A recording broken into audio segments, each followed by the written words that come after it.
completely blew out my wrist. Woke up, ended up being six things that were torn. So Oh, my recovery went from supposed to be 1 month to a year and a half. It was like I woke up in a new life. I had to leave school with I had no money. I was just dirt broke trying to make something happen. It was my first realistic, and it was a hoarder house. We cleaned out the entire house with I had no money, all my credit cards. I did like 5 or 6 dumpsters. I think I probably put 8,000, 9,000 into it, trying to even get it sold. Just welcome to Workhorses Win, the show for grinders, builders, in the spirit of Workhorse Nation.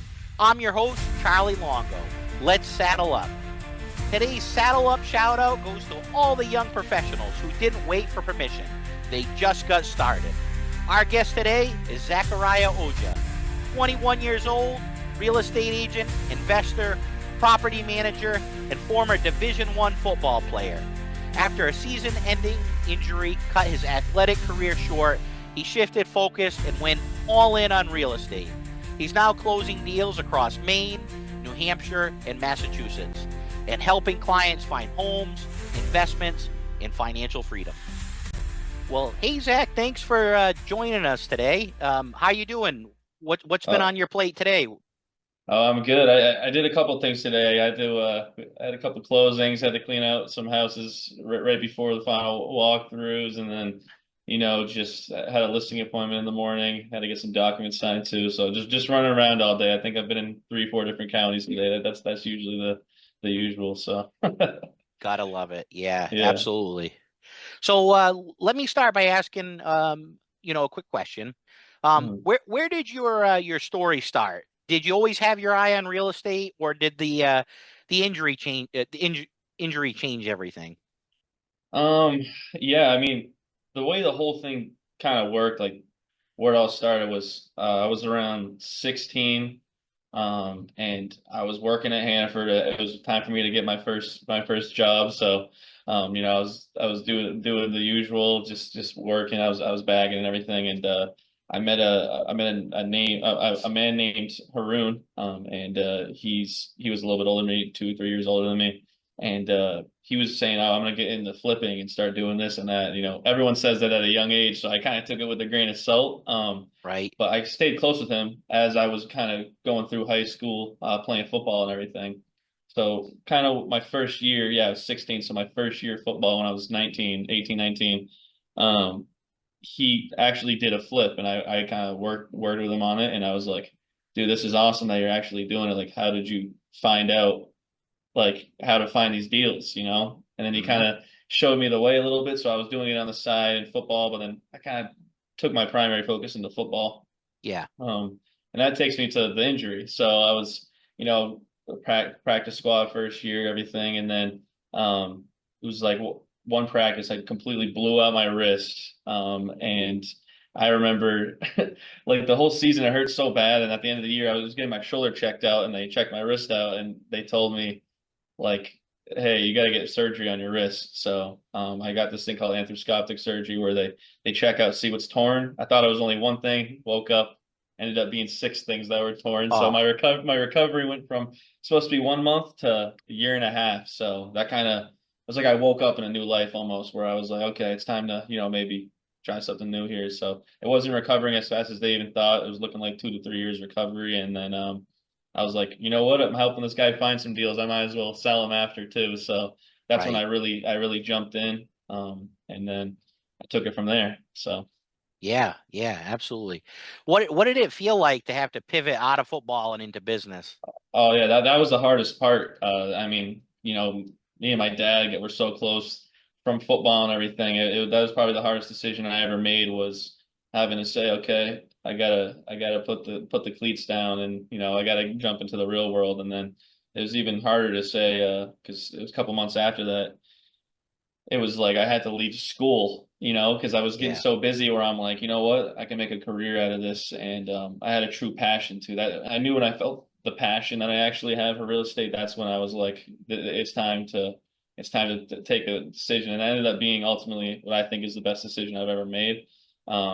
The hardest decision I ever made too. And it usually kind of breaks down to that. So it was very yeah, hard. yeah. Yeah. I completely understand. But sounds like you invested in yourself, and that's always a good thing. Exactly. Um, how'd you go from like learning the ropes to working deals, investing, and managing property so quickly? Yeah, so I think the way how I did it so quickly was just the passion of it. Like I realized the thing that was fascinating me about real estate was that there was so many different things that you can do within it. Like not just help represent people, you can help people off market. You can help property management. You can do this, and it all goes into one big business pool. So I'm like, just that was kind of my thing, meeting investors. How can I add value to each person I meet, and not just making money, but also just how can I help out? Because then the more I help out and indulge in different fields, the more knowledge that I bring along with that. So it's kind of like that's how I did it fast. But the step-by-step process was I was finding off-market stuff, met investors. I have some multifamilies, started managing them, did some Airbnb for some other older investors I knew, and then ultimately just building the sales end of things when they were doing flips. So that's kind of how I really grabbed in those focuses. Here at the Workhorses Win podcast, we have something called a Dusty Boots moment, and Yep. that's kind of a a an example of a time where you might have faced some hardship, or challenges, and how you Mhm. overcame it. So, what's one of the hardest early moments you've had on this new path? Yeah, I would say I think my first 3 months of when I left college, that those are my hardest moments. There's not a specific moment. Well, I guess there is, yeah, because it all ties into the same time frame. So essentially, I when I left school, I only had like a little bit of money in my account, and that was only like the Sally Mae loan funds. Like the rest of it, I Right. had no other funds, so I had to kind of float it, live at my dad's down here barely. I was just dirt broke trying to make something happen, every day Hmm. working sleepless nights, and I remember I had this listing, 46 Plymouth Street in Portland, and it was my first real listing I got outside of any flips and everything. And I had met these people off market, and it was a hoarder house. So what I had done was I met my assistant Broderick, who's only 19, 20s. Credit to all my success. He's the real reason why he's just an extension of what I can be. You know what I mean? So it's like having Hmm. two people there, but we cleaned out the entire house and like I remember I had no money, all my credit cards. I did like 5 or 6 dumpsters, cleaned out the whole house, stained the floors, like everything. And it took like 65 to 70 days to sell. But I Wow. learned so much through like those kind of transactions and like because it was a really, really crappy house in Portland. So it was like the hardest transaction I've ever done, but it was my first one. And then having to probably put 8,000, 9,000 into it, trying to even get it sold just off marketing and cleaning out a loan. That was the lowest because that was the first time I was like, is everything like this? But in reality, when I got through it, it was an absolute blessing. So Yeah, yeah. yeah. Was there ever a time like that a deal fell through? Yeah. Well, I mean, I guess yeah, there was one on that one where there's a buyer. Went under contract to that one, and I thought for sure I was like, this is it. And he it was like 15 days into it. He after the inspection and everything, it was denied financing, and Oh, I was like, oh my. So then I went obviously another 40 days after that. So that whole transaction was everything. You know what I mean? That there was yeah, the self doubt through it because the deal was falling through, and then like everything, like throughout it. So yeah, yeah. Now, like right now, you got a pretty good facial hair there, so I don't know if this is yeah. always a thing, but anybody ever underestimate you just due to your age or? Yeah, no, totally. Yeah. I mean, that was when I was in that first 3 months I started, that was the hardest thing was like, I was getting my point of contact across, I was getting to every single type of person just out of my passion, meeting this person, that person, and it was like no one really gave me the chance because of my age. So I realized I had to go the extra mile in order to even convert anything. So, which ended up actually being a huge part of my whole overall passion in my business, which we'll talk about later on, obviously. But Yeah, I think the age was the hardest one. If I've lost a lead to anything, it's either age or family members. It's one of the two things. So Gotcha. Yeah, yeah, absolutely. So you're on your hands and knees, you're cleaning out, yeah. a hoarder's mansion. And in your head at that very moment, uh what kind of kept you going? Well, what kept me going was I was really on my hands and knees for God, to be honest with you. Just that was the only thing I kept in there, and as my base, I said, if I made this decision and if it's meant to be, show me that it's meant to be. That I just kept getting up every single day, and I take discipline as like my number one thing that I like to practice towards everything because it was just like I get up, keep doing the same thing every day, keep getting point of contacts as that goes across maybe I can keep going. And I feel like there's been so many moments in my business where I feel like I'm absolutely out. And then the next thing you know, something happens where I'm back in. So that's how I know that I have a true purpose and passion with what I'm doing. So So, uh, if you had to pinpoint a time in your career, one deal, maybe one client moment that made you say, like, this is working. yeah, When was that probably? I would say um, there was, I think for that one, I think it was a couple, I think it was my first flip, honestly. That was my first listing.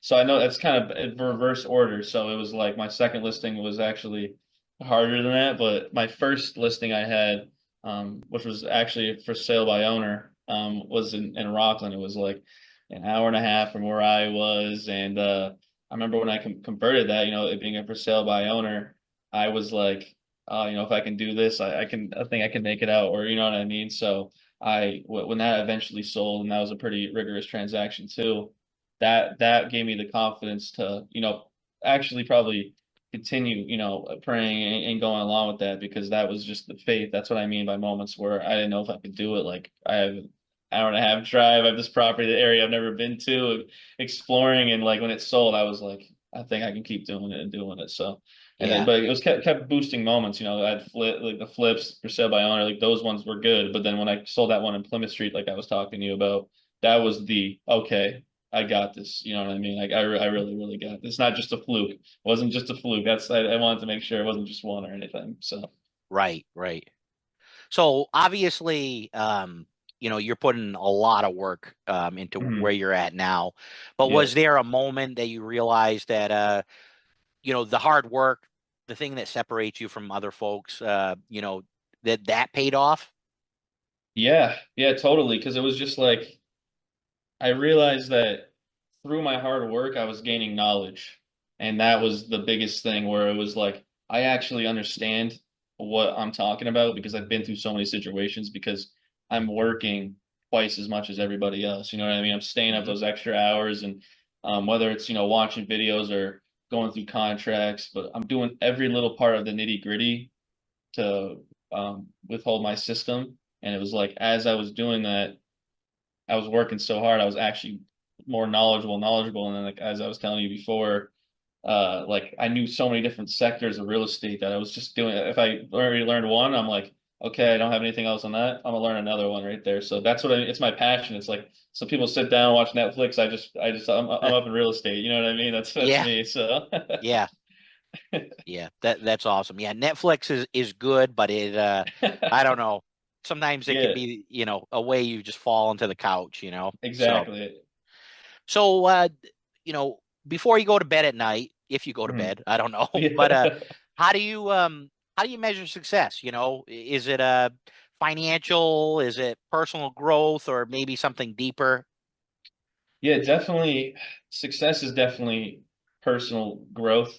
Like, I even say, I guess, in terms of analytically, like with real estate, it would be getting into areas I've never gotten before, constantly progressing and being uncomfortable or being comfortable being uncomfortable. That's my thing in real estate, where I'm just like, if an area I've never sold a property, getting a property in that area to sell, or having a vision to start selling properties in that area, and then I get it. That's the stuff that gets me going. At the end of I don't care if I make less money last month than I do this month, or make way more. If I have goals that I'm setting for myself constantly, and I'm hitting them, that's what helps me kind of get rest. But the reality is I make so many different goals in my head, and like even sometimes fake stuff that will never happen. Maybe I make up just to constantly keep me never satisfied with what I'm doing. So might drive Right. some people crazy, but I guess I'm crazy about what I do. So Yeah, yeah. yeah. And I've seen some good stuff. There were either multiple months or I don't know if it was the year end, but you were the top agent with transactions or whatever. You know, how often does that happen? Um, I mean, it's been happening more and more recently. I guess when that kind of stuff happens, it's good to see because it shows like, you are kind of separating yourself a little bit, and the work that you're putting in is kind of going. But I've learned those were good to look at the time, but I've learned I gotta kind of make up my own numbers. I gotta chase not just everyone else's around me because I think comparison can be the thief of joy a lot of the times. So Yeah. Oh, yeah. absolutely. So I kind of like to make my own, like, if someone's selling 20 properties a month, I like to, make up a ghost that's selling 30 a month so I can beat that. And that's kind of what I strive for. So Yeah, absolutely.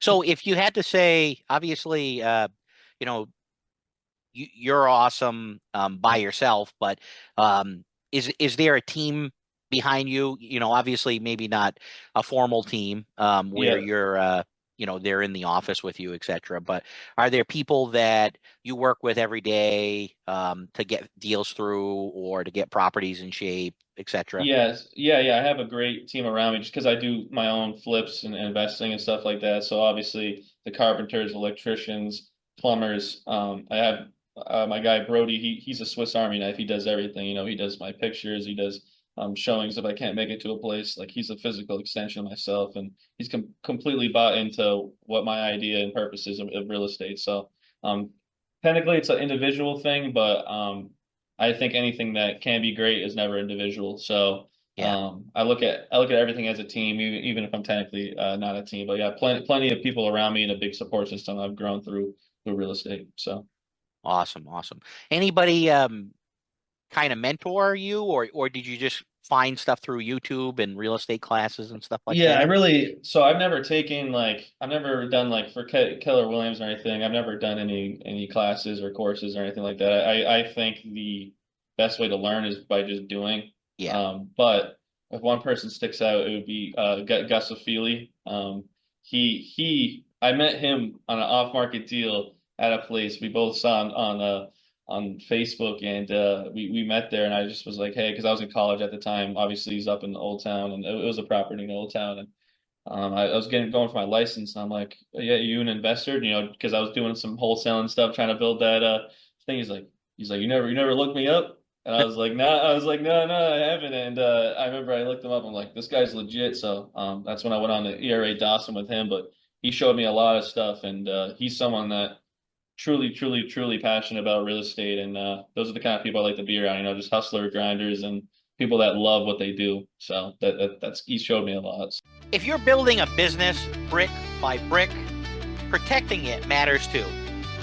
From general liability to workers' comp to commercial auto insurance to even commercial property insurance.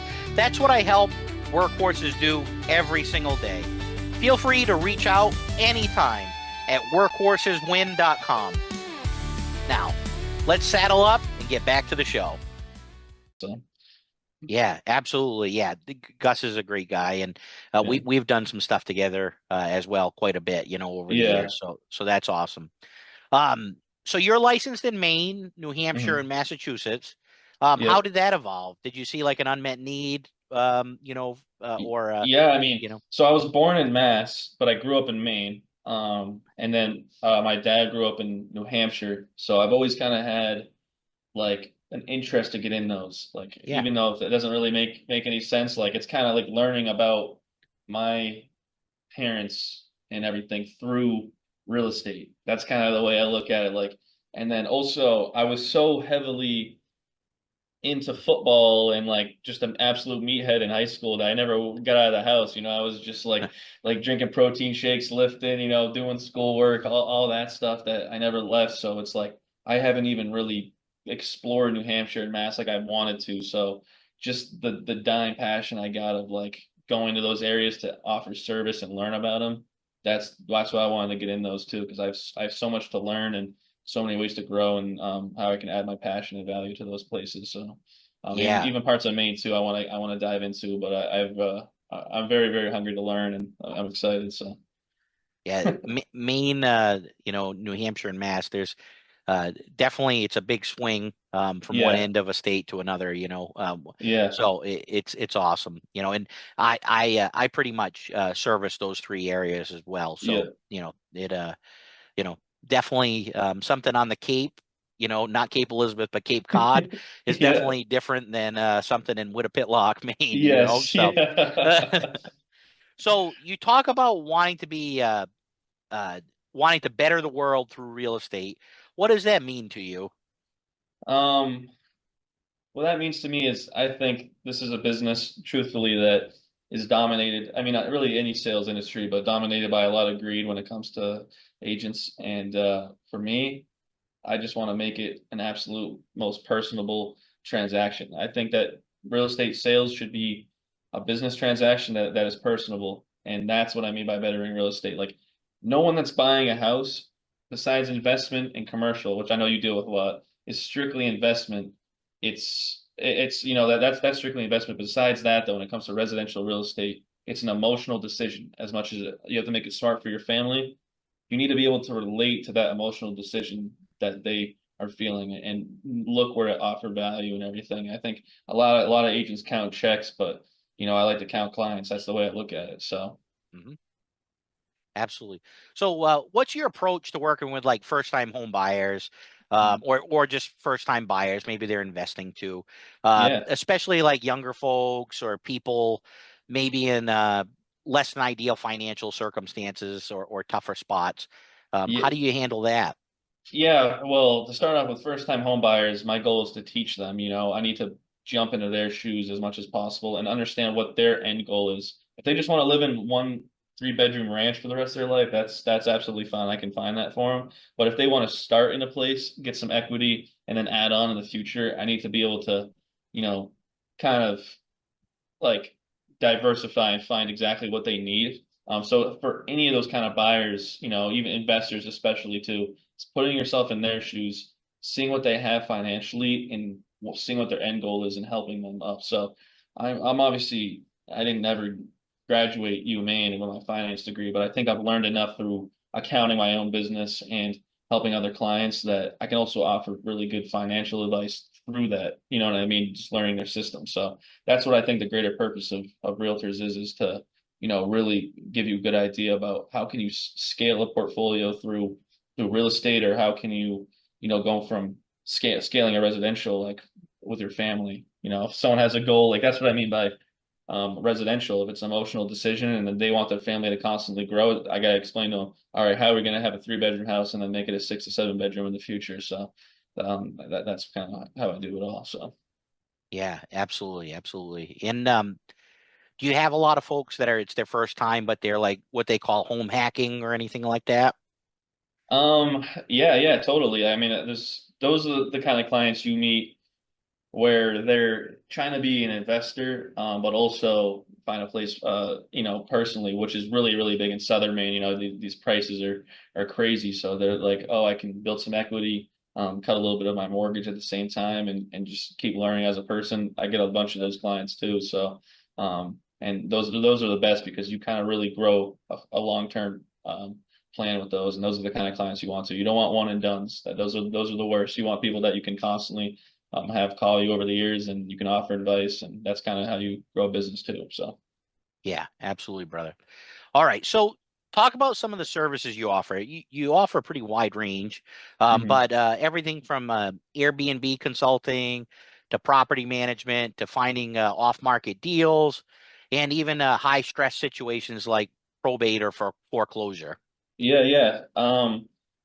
I do like I offer everything because I kind of look at myself as like if I'm gonna be the leader and like owner of like my passion and purpose I have, and in real estate. I have a great team of people around me and connections that I have. So I went out of my way to make sure that on every single sector of real estate, I have somebody for. So I'm confident that no matter what someone has as an issue or problem or a situation they need in real estate, I can provide value no matter what. Because that's what I think a true professional is in real estate. Someone that can, be a chameleon of I can go here, I can go here, I can go here, because at the end of the day, it's like it's not it's something you might do might not be as profitable, but if you know about it, then you're gonna get more people doing it that way. So Yeah. I honestly offer everything. Like you can ask me a question about anything, like commercial, short sales, like I know it all because I take the time every night and learn passionate about it. And if I don't know about it, I'll learn it very, very fast because that's what I love to do. So Yeah. Awesome. I can just tell, so. yeah. So, you're very open about being Catholic. Yep. Does your faith inform how you do business?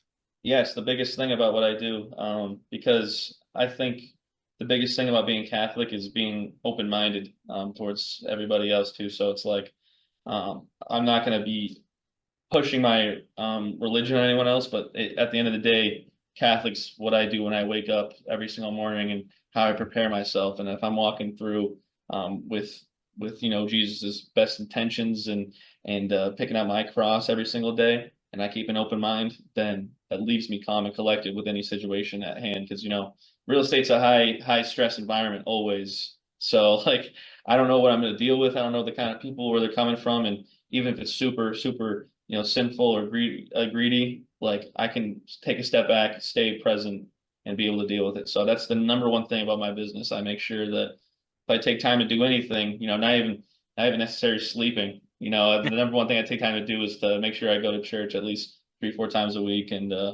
and pray every single day. So Nice, definitely. nice. Yeah, I think I was born Catholic, but I'm one of those that doesn't necessarily go to church except maybe around Yeah. Christmas time or Yeah. Easter or something like that. Yeah, well, I think But it's something that as someone you got to find yourself, you know what I mean? It's not something that's pushed against you, it's a calling that you need to find yourself and that's what true faith is. So I don't yeah, think it's anything to pressure about. absolutely. So, crystal ball, or maybe not a crystal ball, but 5 years from now, Hmm. you'll be what, 26 years old? Yes, So yep. that's awesome. What do you see where do you see yourself, in business and life, maybe the impact in the community? Yeah, well, I think in life I definitely want to have a family and everything, a wife, maybe a kid or two at that time. And then in terms of business, like I don't like to put like a number on anything, but I definitely have high goals and expectations for myself, whether that's me being an agent, investor, anything, you know what I mean? Like I could maybe in 5 years I did good enough where I'm only an investor and I'm helping out other agents or you never know, you know what I mean? Especially as Hmm. circumstances change, but definitely huge, huge goals in the in the future, but I try to stay present as much as possible. So Yeah, absolutely, absolutely. Now, little Zachariah, at yeah. 19 years old, just a baby with real estate, at that point. What Yeah. advice would you give to someone like him, that's maybe 19 or even 21, that has no idea what to do next? I would say, but like I said, the hardest decision, and a lot of people called me dumb doing it at the time, but if you're in college or maybe not even in college, you're just working and you have an itch to get into a passion you want, whether it's real estate or anything, just rip the band-aid and do it because I had the mentality of no matter what's going to happen, there's no failing. It's God's plan, it's God's doing, and no matter what, like no matter how hard I fall, I'm going to get back up. If I get foreclosed on a property because something happens, recession, it doesn't matter. Nothing can stop it. I get back up, and, as long as I trust and believe in God, I'll be fine no matter what. That is my advice is just do what you want to do, and it will all go to fruition. That's the true value of life, I think, is having the freedom of decision. You know what I mean? Don't feel influenced by your parents or just do what you want to do and Mhm. what you think is right and rip the band-aid and go full in on it and go 100% every single day. Because, if I did what I did and I didn't go 110% at it, I don't think I would be here where I am today. So Yeah. that's the most important part about it. So before we wrap up, where can people find you online or reach out if they want to work with you? Um, Facebook, Facebook Messenger. I'm a text message guy too. Shoot me a text. My number is 207-699-6998. Pretty easy number. And shoot me a text, give me a call. I'll be there to answer. Instagram DMs as well. Everything is open. So LinkedIn is something I'm trying to get a little bit more involved in. I realized my young self's trying to get in Instagram and Facebook, but I probably should be more near LinkedIn talking to employers, employees, etc. So really any single platform, but just give me a call if I'm not answering any of those. So Awesome, awesome. And then if someone, I guess if someone was a buyer, whether mhm. they're an investor, et cetera, is there a sweet spot that you are really, really in tune with the market, or that you tend to have more of your deals fall into? um, I think it's just so widespread. Like I truly think like if you call me and you just tell me what your goal is in real estate, I can make something work for you. So Yeah. all every single thing I have going on right now, I have multiple Airbnb management, property management, like I have first time home buyers, investors, off market stuff going on. I have I have a little bit of everything going on right now. So um, I know how to make it work no matter what. You just got to give me a call and tell me what you need, and I'll give you premium service to do so.